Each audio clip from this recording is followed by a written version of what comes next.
Welcome to Bite at a Time Books, where we read you your favorite classics one bite at a time. My name is Bree Carlile, and I love to read, and wanted to share my passion with listeners like you. Be sure to follow the show on your favorite podcast platforms so you get all the new episodes. Or you can follow the show on YouTube, where we have playlists for all the stories. You can find us on all the social medias, at Bite at a Time Books, or on our website, biteatatimebooks.com, where you can also sign up for our newsletter for more information on what we're reading and what's coming next for the podcasts. We're a part of the Bite at a Time Books Productions Network. If you'd also like to hear what inspired your favorite classic author to write their novels, and what was going on in the world at the time, check out the Bite at a Time Books Behind the Story podcast, Tuesdays, wherever you listen to podcasts. Today we'll be continuing The Memoirs of Sherlock Holmes by Arthur Conan Doyle. The Resident Patient.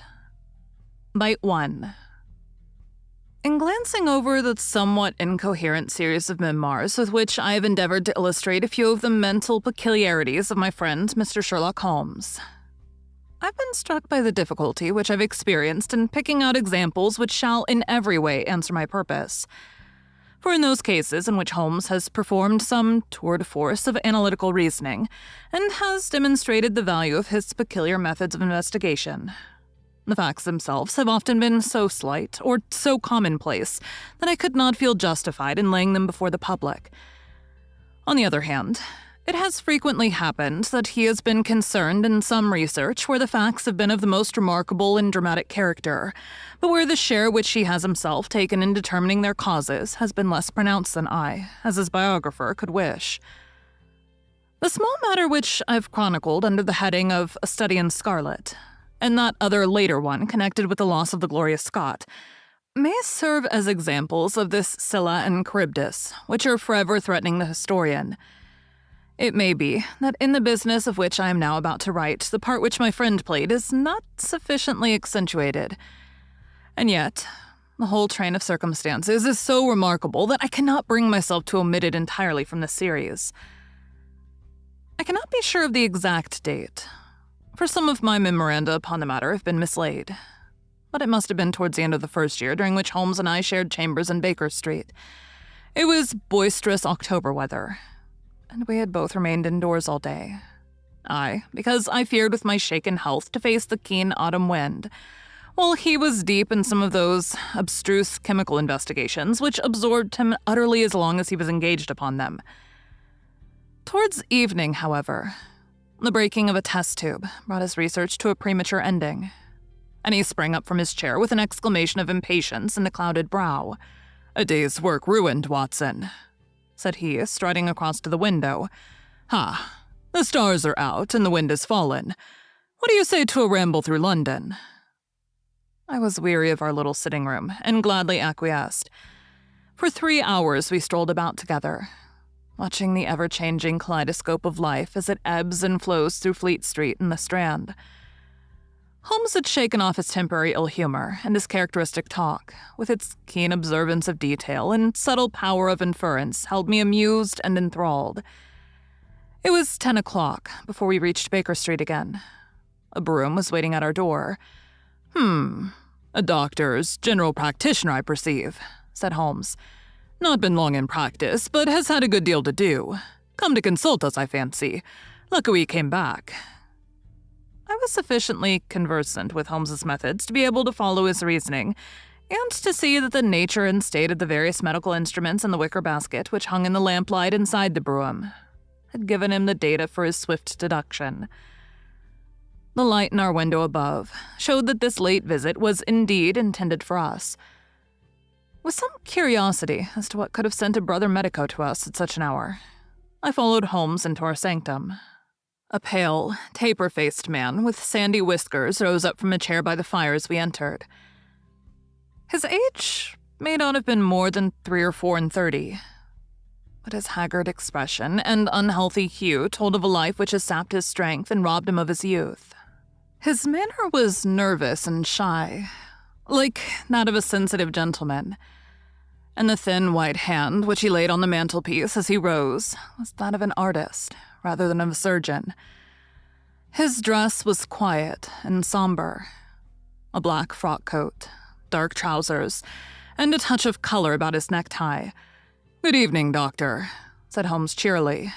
"I'm glad to see that you've only been waiting a very few minutes. You spoke to my coachman, then?"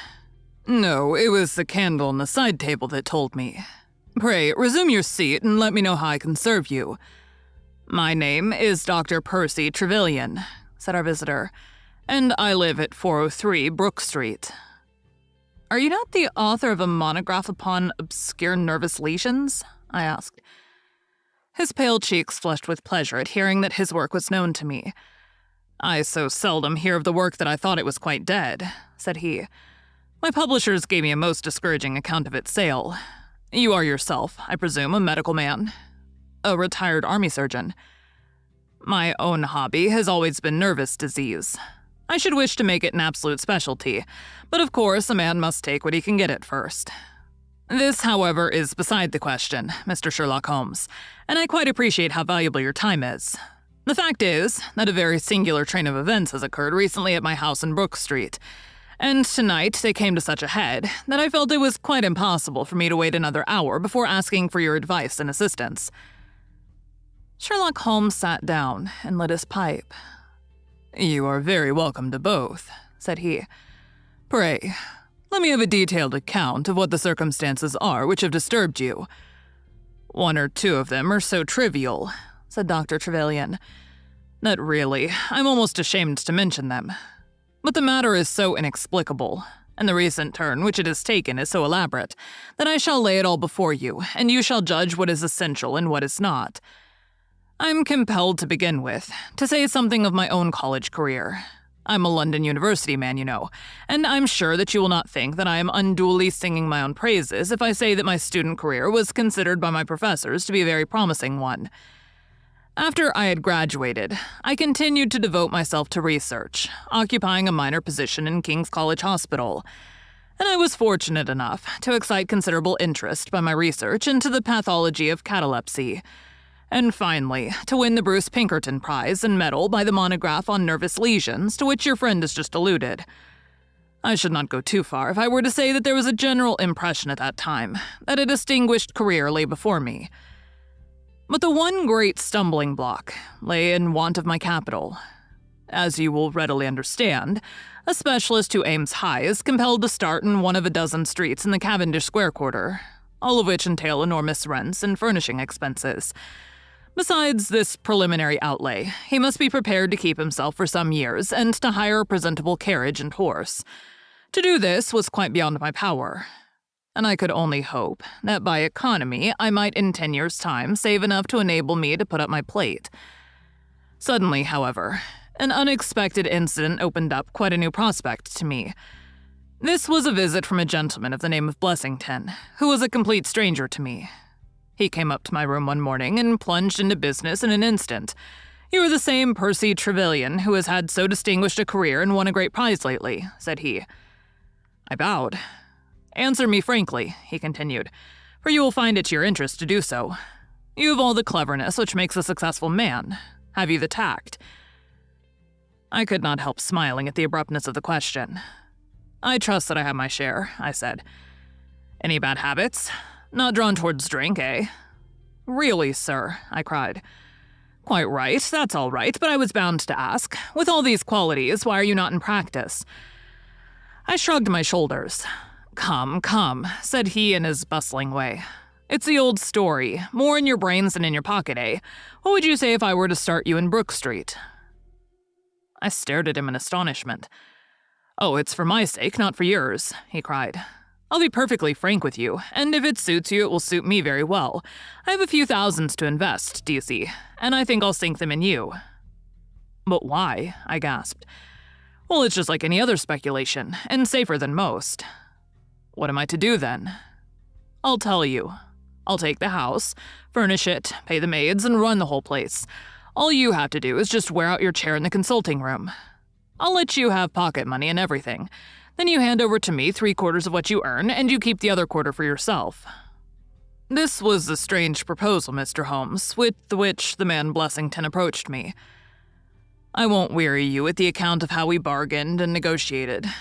It ended in my moving into the house next Lady Day, and starting in practice on very much the same conditions as he had suggested. He came himself to live with me in the character of a resident patient. His heart was weak, it appears, and he needed constant medical supervision.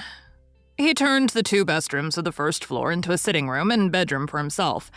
He was a man of singular habits, shunning company and very seldom going out. His life was irregular, but in one respect, he was regularity itself. Every evening, at the same hour, he walked into the consulting room, examined the books, put down 5 and 3 pence for every guinea that I had earned, and carried the rest off to the strong box in his own room. I may say with confidence that he never had occasion to regret his speculation. From the first, it was a success. A few good cases, and the reputation which I had won in the hospital brought me rapidly to the front. And during the last few years, I've made him a rich man. So much, Mr. Holmes, for my past history and my relations with Mr. Blessington. It only remains for me now to tell you what has occurred to bring me here tonight. Thank you for joining Bite at a Time Books today, while we read a bite of one of your favorite classics. Again, my name is Bree Carlile, and I hope you join us tomorrow for the next bite of the Memoirs of Sherlock Holmes. If you enjoyed our show, be sure to follow us so you get all the new episodes.